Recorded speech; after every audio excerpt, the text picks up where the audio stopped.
Unfiltered Emotions is a new mental health podcast series featuring Dr. Michelle Magida and co-hosted by Humanity Rising ambassadors Kairi, Nora Chiew, and Ellen Hsuan.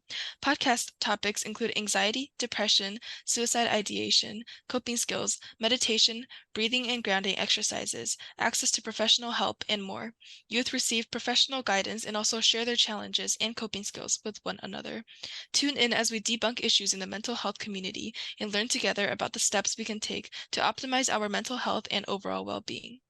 Dr. Michelle Magida is the founder of Therapy Etc., a wellness clinic in Buffalo Grove, Illinois, where they provide mental health support through individual and family therapy, psychiatric care, educational advocacy, and tutoring mentorship services. With over 15 years of experience in working with children, adolescents, parents, and families, Michelle is able to provide information and resources in a variety of areas that are important to teens.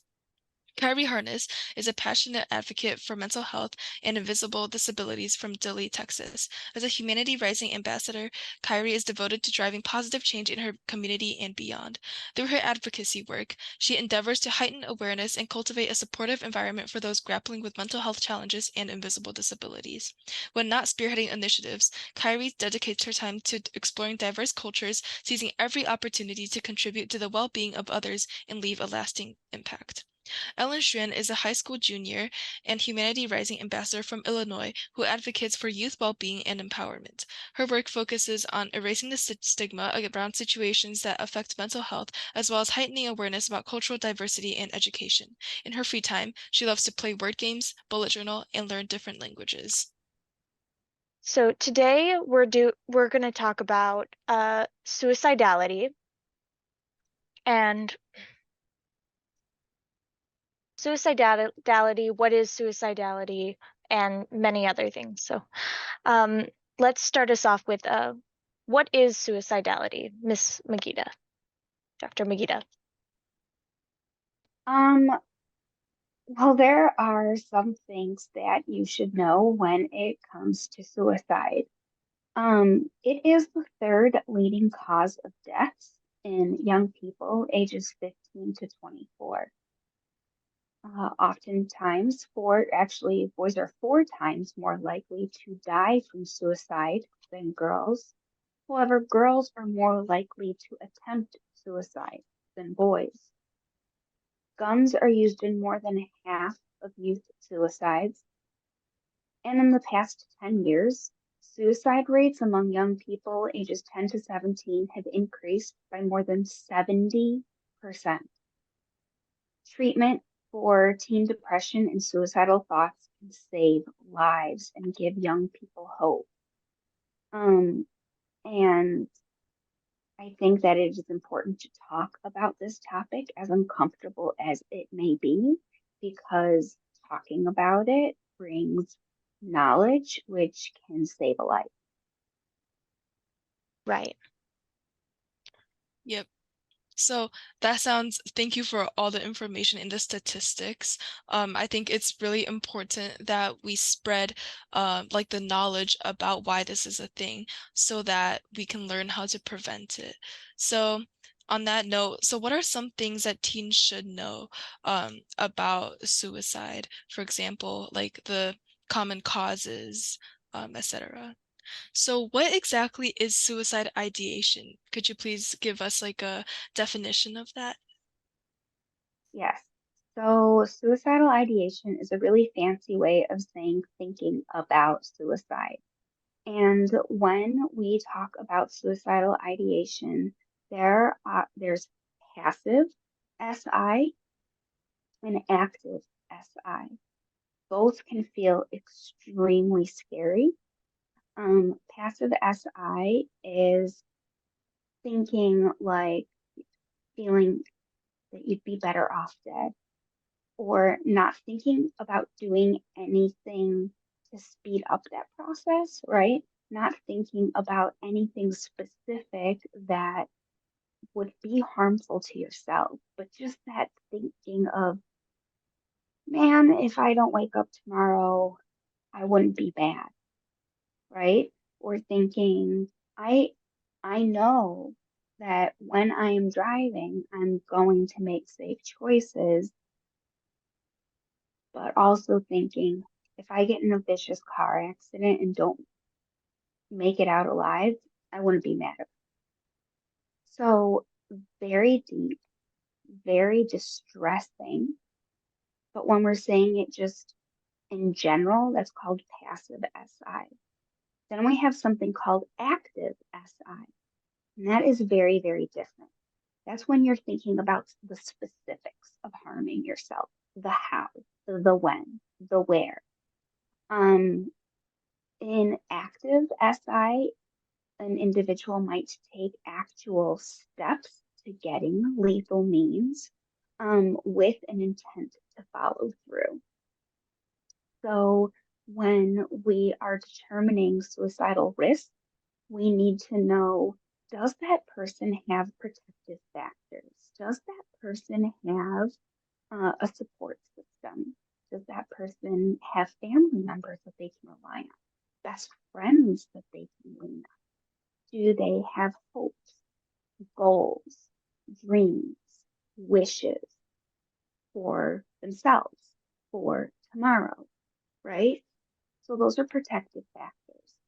But if those protective factors are not there, and there's this sense of hopelessness, then those are some pretty serious warning signs that warrant attention and help.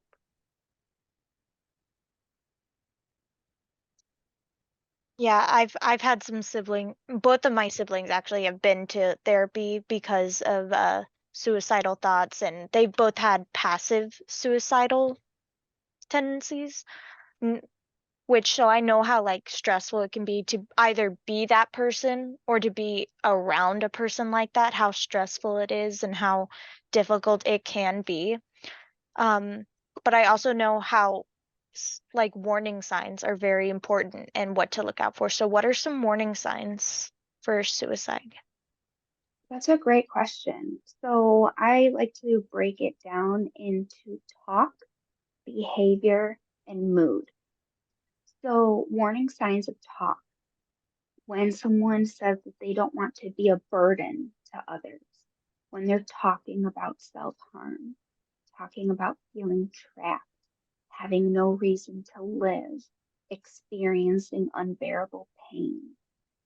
If their talk is very depressive, um, behavior, sleeping too much, sleeping too little, aggression, acting recklessly.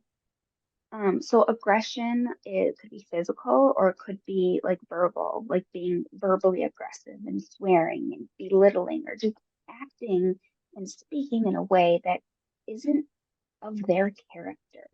Very, very different. Acting recklessly, increasing use of substances, withdrawing and isolating, Googling or searching ways to harm themselves. And one of the most significant warning signs is giving away prized possessions. Someone does that, then that is a serious cry for a break of confidentiality and asking for help. But some warning signs for mood include depression, loss of interest in preferred activities, irritability, rage, increased anxiety, or feeling humiliation, embarrassed, and shame. So those are talk, behavior, and mood warning signs. Yeah, I've definitely like now that I'm really thinking about it, I've definitely feel like having that knowledge is going to help us like identify if a friend or that someone we know might be experiencing something that maybe we or a professional person could help them with. So what should we do when we notice these warning signs? Like, what's a way that we can bring that up without being like insensible or insensitive, sorry. Sure. So the first thing is that this is the first thing you should do. Encourage that person to speak to someone. Encourage them to speak with their parent, their school social worker, their school counselor. Um, and if they don't want to do it, then this is the time in your life where it is okay to break that confidentiality, where it's okay to break that trust, so to speak, because I would rather have a mad friend than a dead friend. And so if you are genuinely worried for someone's well-being, then talk to your parent. Then you go to the social worker or the school counselor and say something. There are also different schools, different kinds of programs that are set up where you can anonymously report worrisome behavior or concerns about a peer. Um, so make sure that you check in with your school social services department to see what resources are available for you. Also, you can always call 988. So 24/7, 365, a trained individual will be there to answer your call and to speak to you at any time, day or night.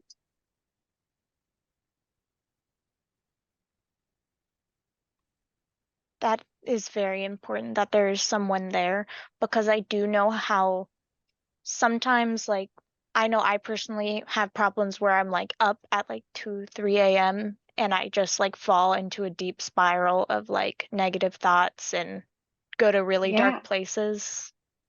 you can text that number as well. So you can call 988 or you can text 988. For example, you share a bedroom with a sibling and you don't have a space to call and speak privately. You can text that number as well. Cool. Yep, that's definitely, I agree. That's definitely something really important to know about. And just to kind of branch off of that, if you're noticing that someone is kind of in that kind of negative headspace, um, do you think we should like do you think you should try to cheer them up? Like to like help, oh, sorry, let me start over. Do you think that we should try to be that positive light in their life, or go ask for a professional adult's help right away? Because I know sometimes people may be lashing out, but they're just missing that kind of human connection and loneliness. So when is it appropriate to um, seek professional help? That is a really great question. Always be a friend. Always try to be that source of love and light and support and connection. You're absolutely right. Start off with validating, right? Either I know how this feels because, maybe that is a lived experience that you share with that person, or I don't know how this feels for you, but I am here. Um, and sometimes being there for them means saying, I'm worried. You need to talk to someone. I'm worried. Um, if you choose to not go and speak to someone, then I may, right? So it's not saying I'm gonna go and talk to someone right now behind your back, right? Have an open conversation, let them know your concern, give them an opportunity to seek help themselves, offer to go with them if you feel comfortable doing so. Um, Offer to go with them to speak with your parents or school social worker or whatever it may be, and say, and if they say, no, no, no, you don't have to do that, I'll do it, I'll talk to my mom, you can say, when, by when. And then if they say tonight, I'll do it tonight, and then they, get to school the next day and still haven't talked to your mom, you can say, this is scary. I can't even imagine myself having to have that conversation with my mom. I'm really worried though. So if you're unable to tell your mom tonight, then I think you or I or we are going to have to go to the social worker. So, like, give some grace, but also it's not on you, right? The last part of your question was, and at what point do you seek professional help? The moment you think of it, right? You don't have to suffer a certain amount in order to qualify for help. You don't have to get to a certain point to qualify for help. You don't even have to be struggling to qualify for help. Just you'd ask for help and it's there. I'd Mm. love to actually chime in and speak a little bit about language to use when talking about suicide, because the language we use to talk about suicide is incredibly important. Um, it's not only important to know what language to use, but it's also important to know what language to stay away from. So we're going to say that someone died by suicide or ended their life or took their life. Um, but we're not going to say completed suicide or committed suicide or successfully whatever, because that makes it sound like a person had accomplished something. You know, um, committed makes it sound like the person was broke the law, right? And it's not a criminal act. Uh, Also, we can say suicide attempt, attempted suicide, attempted to end their life, but we're not going to say that the person experienced a failed attempt or an unsuccessful attempt. Failed and unsuccessful makes it seem like the person has failed for not being able to kill themselves, which is not the message that we want to portray. So those are ways that we could be there to connect, be there to support, to uplift, and to not shame. Because language can be really, really important. That old adage, sticks and stones may break my bones, but words will never hurt me, is very incorrect because words definitely matter. Right. Thank you. That's a really thorough answer, and I'm glad that more people in the world is going to be able to be more sensitive about the way that we talk about um the suicidality. Speaking of the language thing, I just have one thing to add on to that. So do you agree that this is like a topic that we shouldn't shy away from? Because I know there can be a lot of controversy because it is a trigger for some people, but like straying away completely from these types of conversations aren't healthy either, correct? Yes, that was a really, really good point, and thank you for bringing it up. Definitely talk about it. It is important to have difficult and uncomfortable conversations. And then you said that you know that it can be a trigger for some people. Triggers happen, right? There are things in life that are triggering. If somebody cuts me off on the road, I can get triggered, worried. Oh my gosh, I was almost in a car accident. You know, my friend lashed out and yelled at me. Whether I deserved it or not, I don't know, but that could be triggering. We can't stop ourselves from feeling triggered, but it's how intense the trigger impacts us that that needs the support and the help and the guidance. Talking about uncomfortable things while triggering shouldn't be avoided. But if somebody is experiencing extreme depression fear, anxiety, or anger, or they feel like they're out of control, or they're starting to hear or see things that other people don't, or if you know that a friend or yourself hasn't eaten or slept for 3 days in a row. I'm not saying zero, but like close to not a lot at all. If you're at 3 days, get help. If you're concerned, get help. If you're unsure, get help. Right. Um, and one last thing, just so we can end this with like this is not like a final I don't want to say destination, but just to make sure that suicidality and thinking about suicide isn't like a final cornerstone in your life. So what happens when you do seek help for having these types of thoughts? Like what happens when you are in touch with that professional like guidance an adult? So what is going to happen is the adult in the immediate future is going to do a risk assessment to determine um, whether what kind of support that person needs. And then steps will be taken depending on the severity of risk of harm to self or others. Um,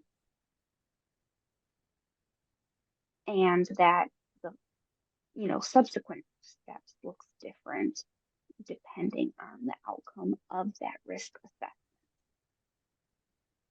Oftentimes, you have to go to an ER for that evaluation, but just because you're getting a psychological evaluation done or a risk assessment done, it does not mean that you're going to be hospitalized. It does not mean that you have to go inpatient. One does not equal the other. Sure, it's an option, not gonna lie, right? It's out there for those that need that level of support, but there's also very, very high likelihood that if the individual is at low or moderate risk, they can be treated in an outpatient setting. Yeah.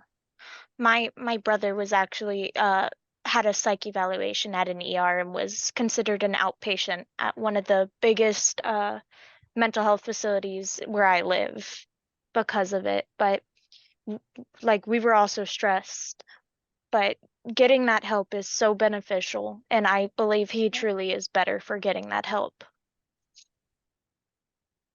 These are important conversations to have. Thank you so much for having me.